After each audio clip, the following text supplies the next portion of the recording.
देखिए, हमने जो वहाँ की स्थिति है उससे अवगत किया है, उन्हें बताया है कि वहाँ पे किस तरह से जो हुआ, क्या क्या हुआ है और किस तरह से लोग पूरी तरह से बर्बाद हो गए, क्योंकि जो नदी है उसकी धारा ही बदल गई, तो पूरा पहाड़ चले गया उसके साथ।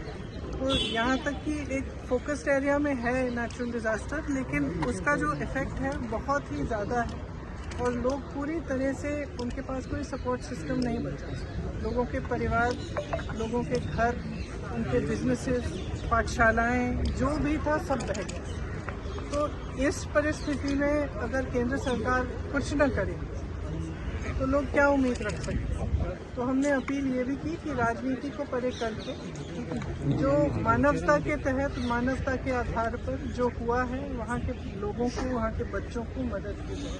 मैंने ये भी जिक्र की कि मोदी जी गए थे और वो मिले पीड़ितों से, और जब मैं उन पीड़ितों से मिली, उनकी एक उम्मीद थी कि प्रधानमंत्री जी आए हैं, कुछ मदद मिलेगी, और अभी तक कुछ मदद नहीं मिली है। ये दुख की बात है और मैंने सिर्फ ये अपील किया है कि राजनीति को परे करते हुए जितनी मदद कर पाए करें।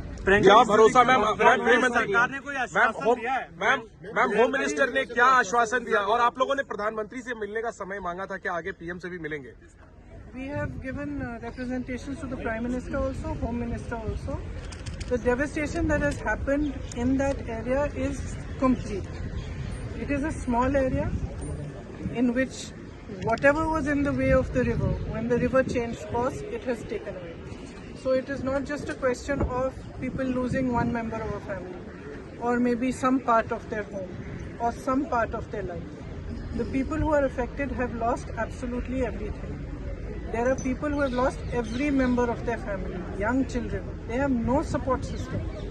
And in such circumstances, if the center cannot step up, then it sends a very bad message to the entire country actually. And especially to the victims. The Prime Minister visited, he met the victims. I personally spoke to them, and even after he met them, they expressed that now he has come, maybe we will get some relief from the center. 4 months have passed and that relief has not been forthcoming. So I have appealed to the Home Minister, and he's listened to us very kindly. I have appealed to him that we rise above politics and truly recognize the pain and the suffering that these people have gone through. Because the suffering is immense. As I said, there are children who have lost every single member of their family. Who can they turn to if they cannot turn to Government of India, if they cannot turn for any help or assistance? Houses have been washed away. Everything has been washed away. So it is just on behalf of all the MPs of Kerala, it was our appeal to them that they should consider this very seriously and be more forthcoming with the relief so that these people can rebuild their lives. Ma'am home minister ने क्या आप लोगों को कहा, और कल बताया जा रहा है कल शाम तक उन्होंने कहा कि कुछ डिटेल्स देंगे, क्या उन्होंने कहा है? कि जो किया गया है और जो हो सकता है, उन दोनों चीज़ों की डिटेल हमें कल शाम तक दे देंगे। तो हमने ये इच्छा व्यक्त की कि जितना भी हो सके वो कर पाए, करें, क्योंकि स्थिति वहाँ पे काफ़ी खराब है। Thank you.